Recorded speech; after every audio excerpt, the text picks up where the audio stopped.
So I'm going to be honest with you guys.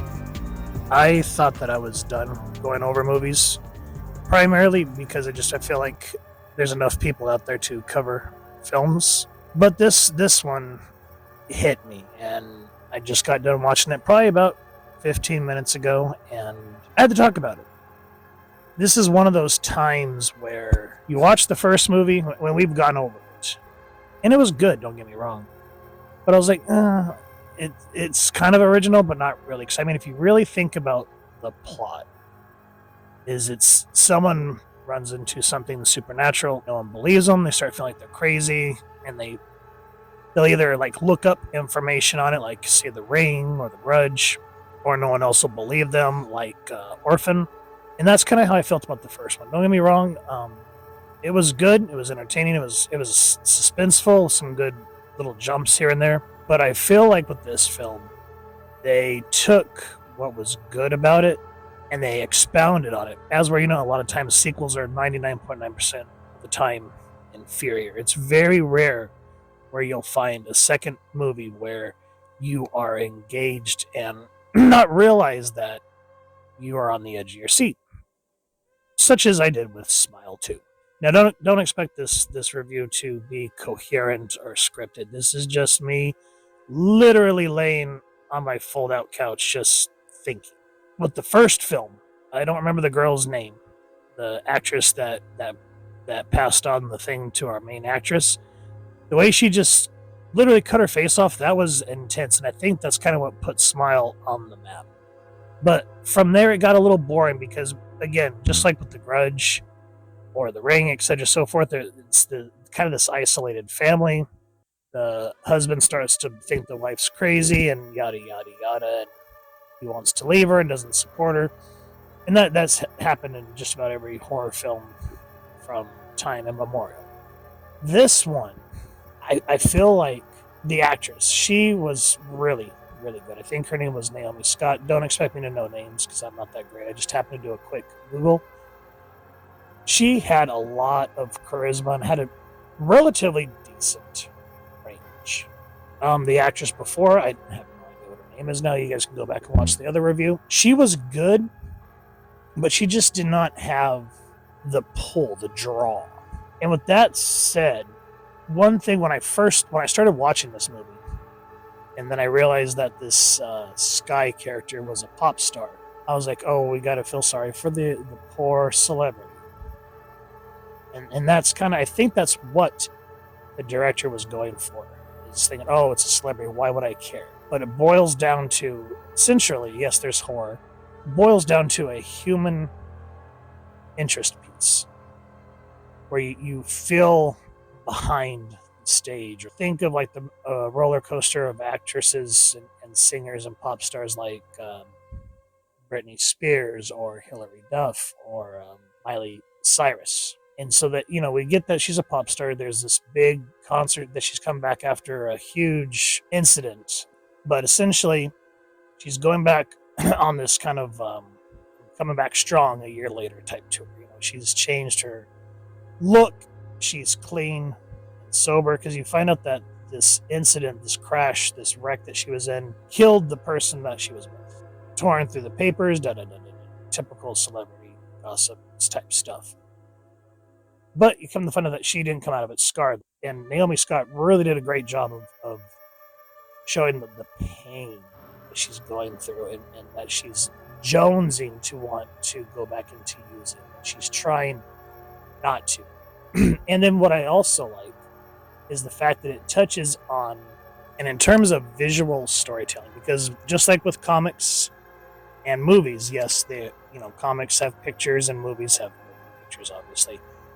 It's a visual medium. So, in addition to dialogue, how do you visually feel what this character's feeling? And so it's taking place in New York, the most busiest place that I've ever been in my entire life. And they're able to strip it down, and these sets. So essentially think of the mise en scène, everything that you're seeing in front of the camera. We get these wide open spaces to get this, not wide, like it's confining, but what I mean by wide open spaces is like her apartment.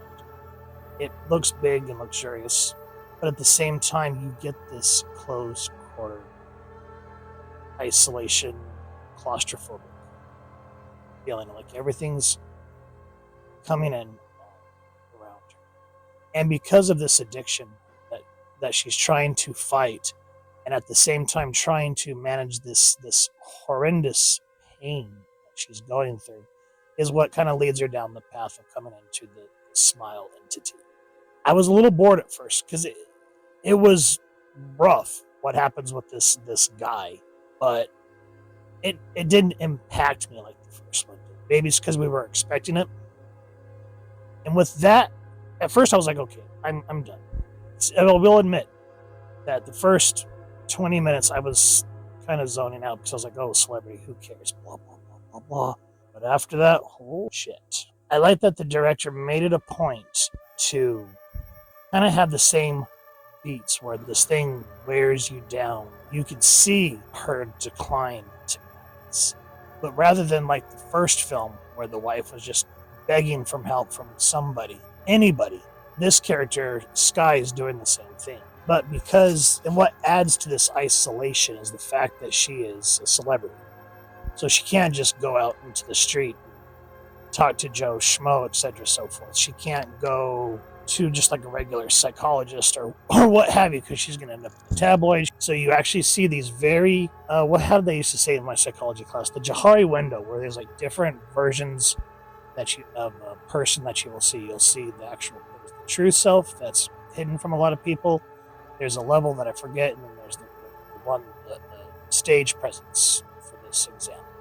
She goes to this signing, and you get the people that are like the superstars singing, quoting her lyrics, and she's having a good time. She's getting into the vibe of it and trying to brush off everything that's going on.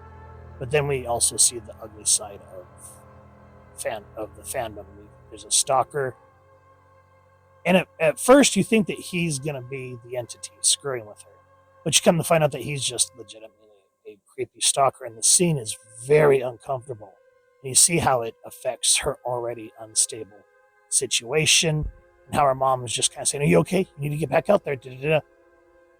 And then she thinks, that there's going to be hope because she gets this text from this guy, very ominous. And she tries to set it aside, this is something that's burning on the back burner of her mind. And she finally responds to it.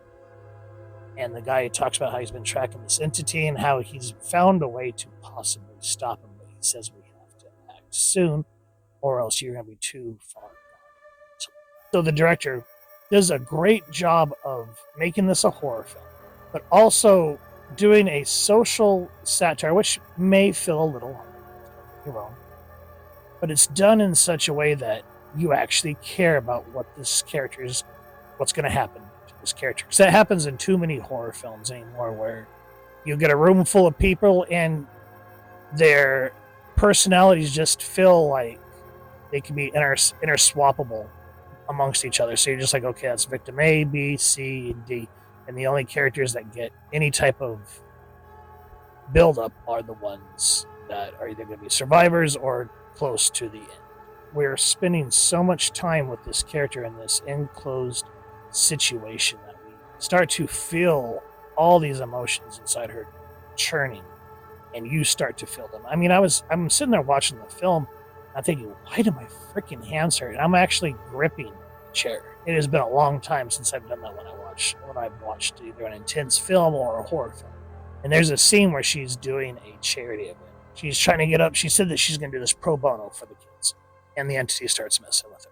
The person that died the year ago starts walking up. And I didn't realize this. I had to Google it. But the person gave this creepy, just walked up with the smile, obviously, was Ray Nicholson. And that is apparently Jack Nicholson's. So, holy crap. He is a spitting image of his father. And he has a few lines towards the end of the film when they start to unfold more what happened between these two characters, but just that intro, it makes me think, damn, when they were making Dr. Sleep, why didn't they cast that would have been just too damn creepy and awesome. Sky freaks out, and so you feel this decline. You're along with Sky. You want to root for her, but you kind of know then that's the only thing I like with horror films. If they're going to make this a franchise, cool, but they're going to have to do something, because we all know the ultimate prognosis if we've seen the first one. Where she tries to make amends with people from it. She says, "Please come see me. I want to talk."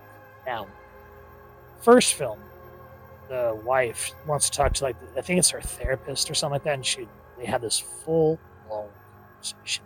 In the first movie, that scene rocked me, because we weren't expecting it, and that's what made it so freaking cool. Is we come to find out it's actually the entity, and she goes, "You're not my therapist." And then the actress too, she delivered the way her whole face contorted. To this day, still gives me chills. So when she reconciles with this friend, she comes over. We're thinking, "Oh, it's the entity. Oh, it's the entity." There's a lot of psych out in the entity. You're thinking, is it or is it not? Is it or is it not? Because we actually see this character from our past interacting with other people than her. The last half of the film, where you're basically seeing her at her second lowest point. People that have, like, trauma. I'm gonna use that for this, but they may have certain tics. And with Sky, you notice that every time that she's starting to have a breakdown, you notice that she just mindlessly starts to her hair out. And it's very well done, because it makes you more emotionally invested with your character. Even though there's these few people that she connects with, everywhere that she is in this busy city, film slated to exist, which adds to this feeling. And as we get to the final part of the film, it is very surprisingly action-packed, because this is a very slow burn. So when we get to this last half, where she is literally racing for her life, these tropes from the first film, they are implemented, but it's done in such a way to make you think everything from a certain beat did everything just happen in her head, or did it happen? And that's another thing about films from the past. They would leave on a note where it's open-ended for interpretation. Ultimately, the prognosis will. And it is done on a much grander scale than the last movie. All this satire of individuals that make it, and those that break under the pressure. It was I'm not going to lie, it was a hard watch. Because you're rooting for this poor girl. You actually care. You don't care that she's a celebrity. By the latter half of the film, the director has done such a good job of stripping away the stardom part, that you just see someone who is struggling for anyone, to listen to her. And she can't catch a break. But it makes you wonder, if they decide to do a third film, what is going to be the repercussions of what happened? Because it is done in such a way that the entity is going to be able to feed for a long, long time. So this is just kind of my feeling to Smile 2. I recommend it if you guys are horror fans. If you're a fan of suspense, psychological roller coasters, this is one of those times where the sequel beats the first one. So what do you guys think of Smile? Let me know down in the comments. If you've enjoyed this little rant, I appreciate you guys staying until the end. If you didn't like it, I appreciate you staying until the end. If you've enjoyed what you've seen and you want to hear more of these kind of like reacts and just sort of rambles, and if you guys wouldn't mind taking a moment to hit like, share, and subscribe, I really would appreciate it. So with all that said, hope y'all continue to have an absolutely amazing day watching, and happy viewing.